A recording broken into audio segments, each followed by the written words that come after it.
Hi friends, how's Derek here? How's talking with friends? Before bed, I just wanted to get some thoughts out here real quick. Things I noted, things I've been thinking about. For example, Kimberly said that she wished they sold the corns without the dogs. I went to Ringer Stencil the other day, which reminded me of when Delilah said she wished they sold onion rings without the onions. You know, the obvious question, of course, what do you put the breading around, right? just circles. Right. The corns without the dogs.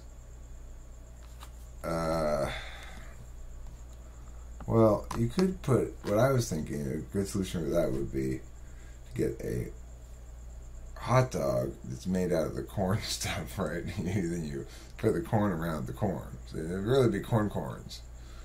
But, of course, the interesting thing is that's not corn either. I mean, it might be made out of corn, I don't know, but it's not corn in any meaningful sense of the word. So, I just thought I'd share that with you. What else I wanted to share with you? Random thoughts that run through my head. I was sitting here. I have more thoughts, random thoughts about things. That's more of a serious topic. I want to talk about, like, watching these videos about alpha and beta and stuff for making attempted and failed response videos. Or not uploaded anyway, need to be edited, whatever, various problems with them. I asked Lorenz Walker if I was alpha or not, because he seemed to have an opinion about it. And he said he thought I'm not like ESTP alpha, but I stem from the same general pool of alphaness. I'm going to try to fidget less in this video. It bugs me watching myself fidget in videos. There's another topic. I really need to trim my mustache because my nose is constantly itching. And I don't like that. So, there's another important thought I wanted to share with you. And, I talked to Carissa on the phone a bit tonight, and then Kim took the phone away from me in the car, and she talked to her for quite a while, and didn't really go into a lot of detail about what she talked about with her, but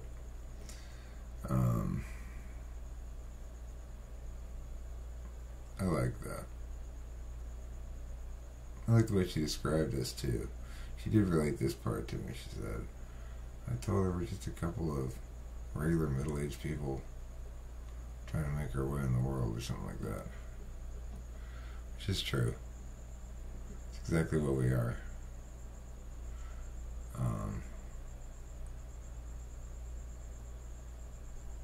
Boy, she is a wild filly still, that one. Kimberly, I mean,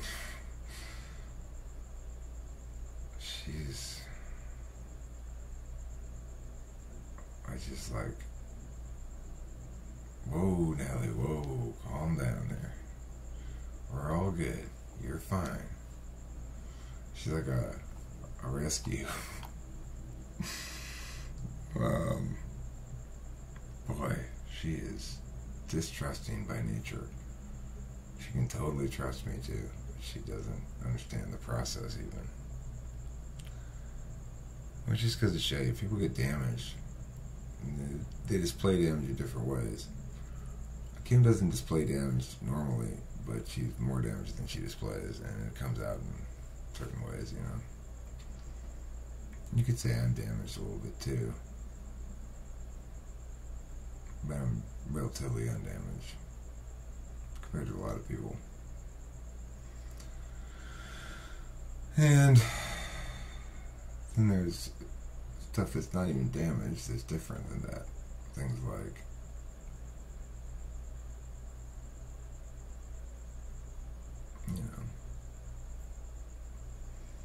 mental illness, drug addiction, feeling sad about sad shit. It's a disorder What else did I want to talk about? Did I really talk about it, or just say what I was going to talk about? What does they say about all that stuff?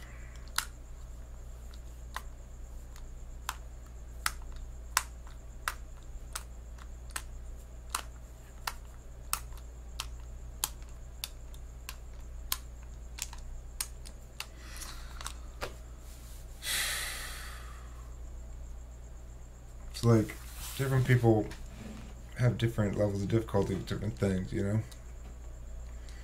We all have levels of difficulty that are high in certain areas. Some people's levels of difficulty are in more foundational areas than others.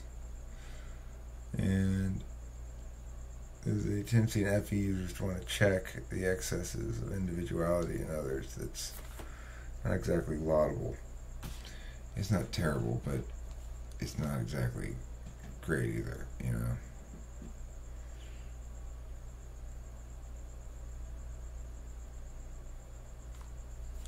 I get chastised by my INFP viewers on these response videos if they get mean at all. Supervisor type. They feel the need to chime in and supervise. And they successfully moderate my behavior, of course, to some extent. I mean, I adjust a little bit, or at least I'm more aware of it. Something about INFPs, man.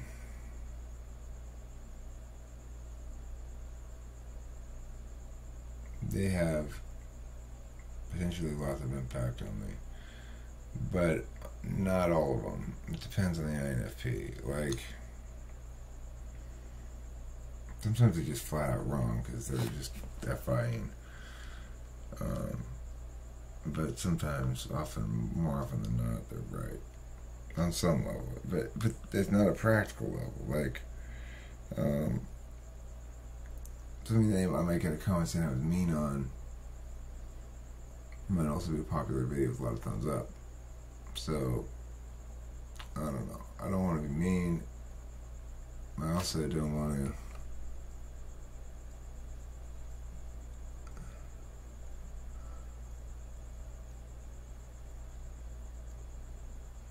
Okay, so Demon Wendy says Brittany might be an ISFP.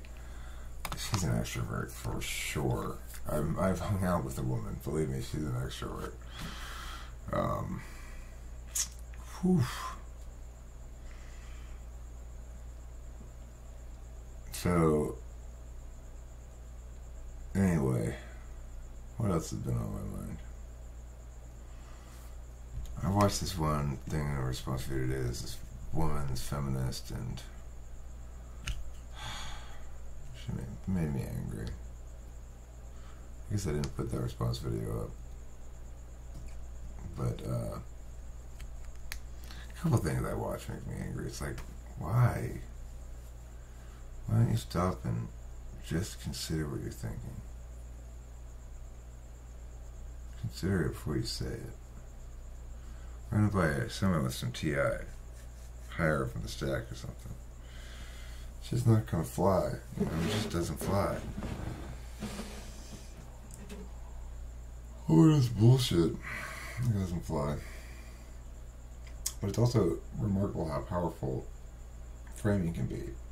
Because I'm framing a lot of stuff in my relationship with Kimberly a little bit differently, watching these like sexual dynamic, reproductive politics stuff. Men going like, women are all seeking hierarchy down, all that shit, you know. But it's caused me to reframe what I'm doing a little bit, because I was talking with Kim tonight and saying how she needs to defer to my leadership in lots of capacities, or lots of, not capacities, in lots of circumstances. And I'll defer to her as best I can as well. But the thing is,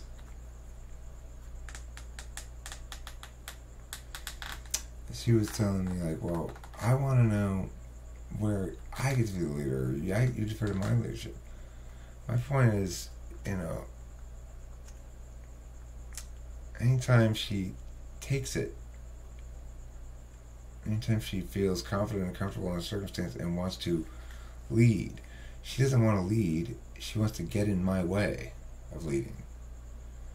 So it's a weird phenomenon. It's because she doesn't trust me, even though she has countless examples of reasons why she should.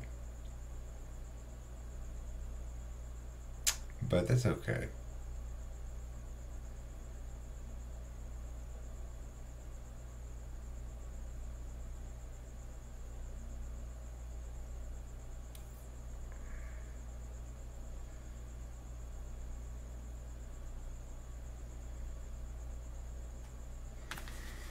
She's honing me into a more stout person in some regard. Like, I have to not get mad. I have to not go to 8. I have to skip 8. It doesn't do goddamn bit of good, ever. She makes me mad all the time. Very frequently will I say, listen. Listen. And she's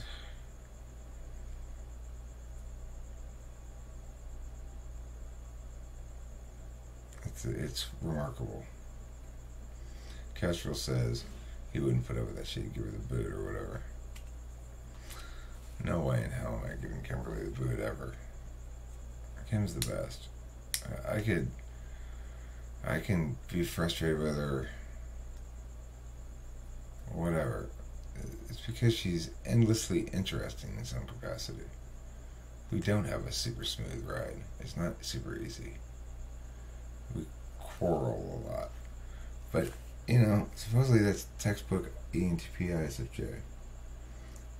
That's our duality. We get to bicker and quarrel a lot. Me prioritizing TI, her FE. She's so knee-jerk on the FE. I am, at least I'm able to, well, I mean, I'm pretty bad about it too, really, when I think about it. I'm pretty heavy TI. When we're working in concert, it's great. When we're looking to find differences, we quarrel. Which has got to be rough for her, except she doesn't give a fuck about when I'm right or whatever. She doesn't care. She just goes, whatever, fuck you. Oh, she really hates it when I call her names, though. She doesn't like calling her a fucking bitch or something like that. I mean, big whoop. It's just name calling. I call everybody names. I mean, it's bad, but it's not that big of a deal. She thinks like it's a big deal. But I'm sure there's equivalent things with me, so I'm just going to have to try to not do that anymore. If she's being a fucking bitch, then I'm going to call her that, you know? But, you know, she doesn't like it.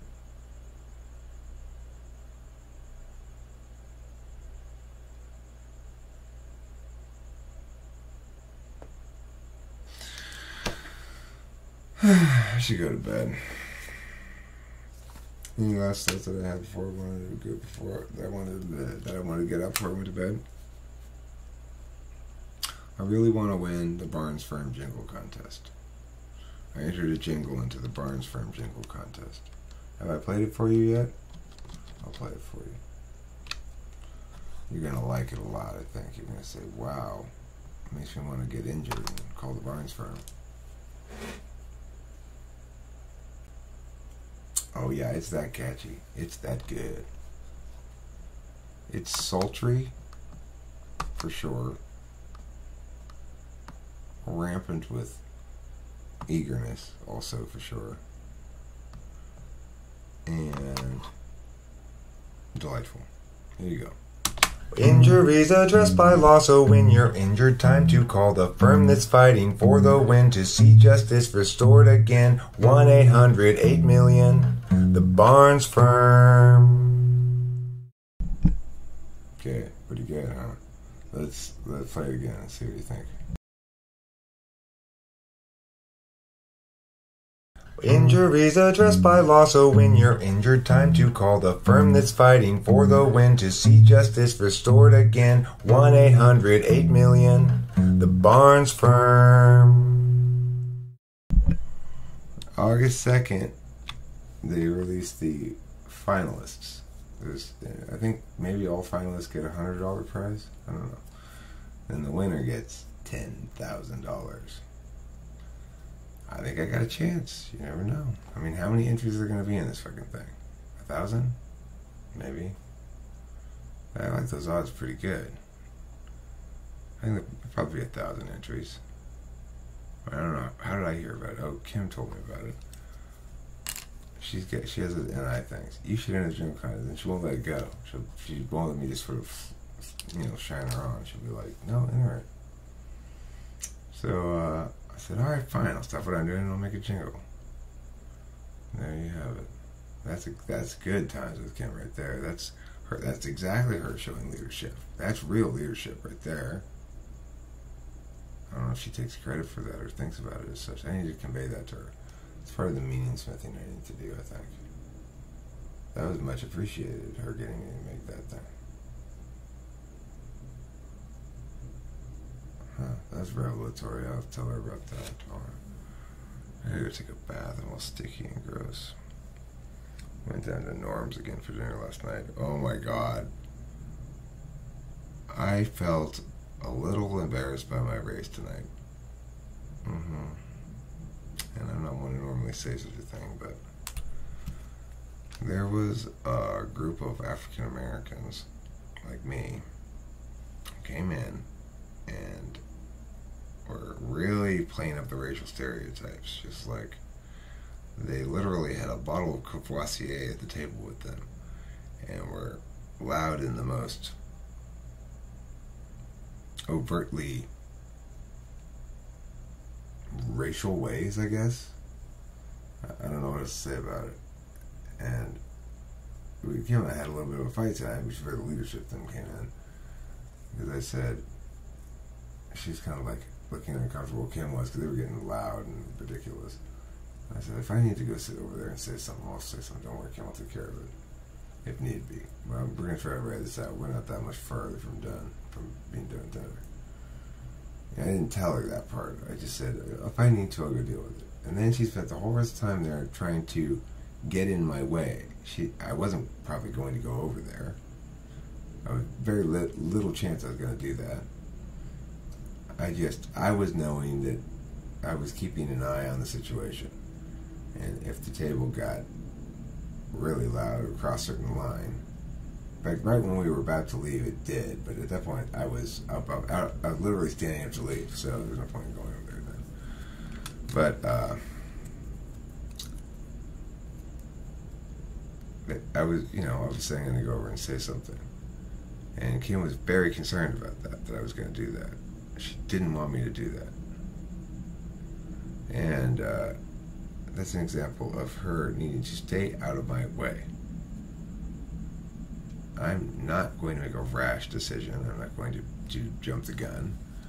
I wouldn't say anything unless it were abundantly clear that it was appropriate to say something. And if I did say something, she needs to just trust my not only my judgment of when and where it's appropriate to say something, but my judgment in terms of how to handle it thereafter. So as soon as I do say something, I'm aware of the fact that it's potentially, that one might potentially imagine one of the party initiating some sort of physical altercation. I don't think that would have happened, but even if it had, I mean, I don't know what to say about that. If he wants to hop up on the table and knock me out or something, well, I mean, it's his jail sentence, not mine. I'm not gonna curtail myself on the possibility that might happen, obviously, unless it seems highly likely. In a crowded Norms, it seems rather unlikely, especially given the fact that they're young and I'm pretty old, and I would have approached it. I would have walked up there and waited until they sort of stopped talking and looked at me, and I would have said, You guys are too loud.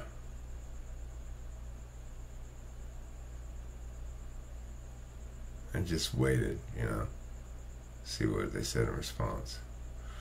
If I were going to do something like that, I would go up to it with a clear plan in mind, of sorts. At least plan for the opening move, right? You got to at least plan that. That's the difference between an SE user and an NE user, maybe. I got to know how the opening salvo plays out possibilities-wise. Like, okay, well, they're either gonna stand up and they're gonna come with extra, like, oh no, you did,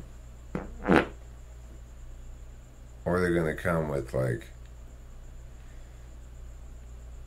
oh, okay, our bad, and try it a little bit.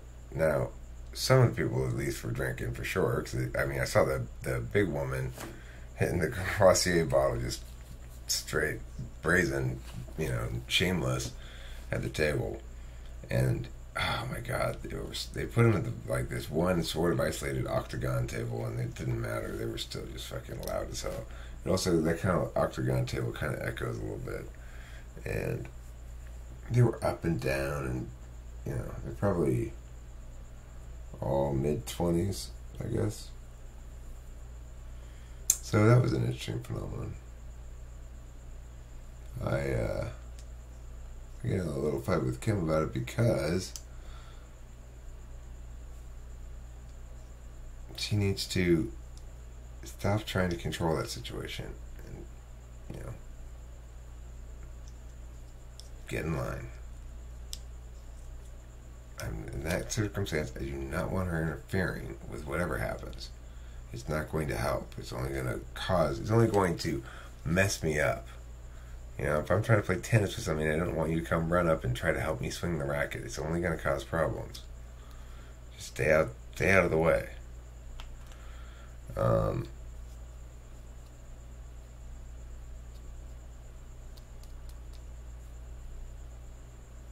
Yeah, so Kim's all like trying to ride my ass about what I should and shouldn't do, and she even tells the waitress at some point, like, they're kind of loud. I'm just like, oh, Kim, I told you I would deal with it. If anybody in here needs to deal with it, it'll be me, okay? Like, not that I'm saying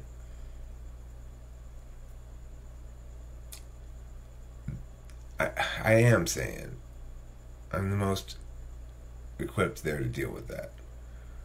If there might be somebody else in the restaurant who's equally equipped, but I'm operating under the assumption that I'm the most equipped, and it's not a bad assumption to operate under. Now, granted, I don't have the authority of the restaurant manager or something, in the sense that I've got no claim over speaking for the owner of the place, but be that as it may, I still suspect that I'd be a better person to go talk to them. And if they're bothering me and they're bothering everybody, which they were, at that point it becomes transgressive. You're ruining everybody else's meal. So I will go over and talk to you if need be. I probably would have gotten up and talked to him at some point if Kim hadn't gotten in the way and prevented that from happening. Now, I do also think that it's possible the slabs are helping me out there. That while it's irritating to me, maybe I wasn't meant to say anything to those people. Whether or not they needed something said to them or not is beyond the point if I wasn't meant to.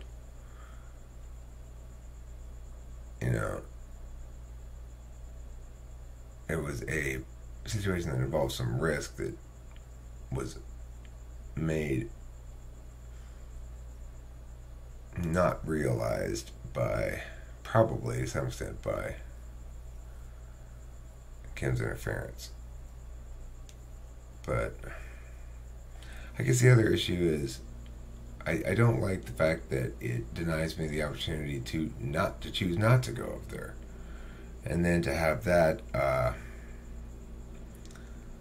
on the flow, so to speak. So I can say, in comparables, I can go, well, no, Kim, I don't. your both false and way too negative depiction of the quality of my judgment is wrong, insulting, and exemplifies your own trust issues, not any quality of mine. So, there's that stuff. Anyway, now I really need to go to bed. I'm so tired. It's almost 2 in the morning. I got a good night's sleep last night, but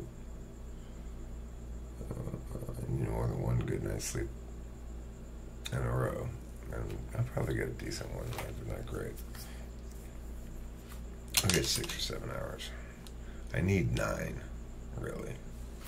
But I go to bed this late, it gets too light in the room, and I wake up for 6 or 7 hours. Alright then, don't forget to rock and roll. Don't forget to talk and stroll. Don't forget your cock, your stole. And don't misread the clock or eat coal. The end. Thank you, Eric. That was wonderful. You're welcome. No, I mean really thank you. Okay, well, really welcome. No, I mean naked thank you. No, thank you. You. Who are you anyway? My name's Donnie. Donnie, you're gonna have to go away. I'm sorry. You have to go away. Right now. Yes, right now. Goodbye, Donnie. Oh.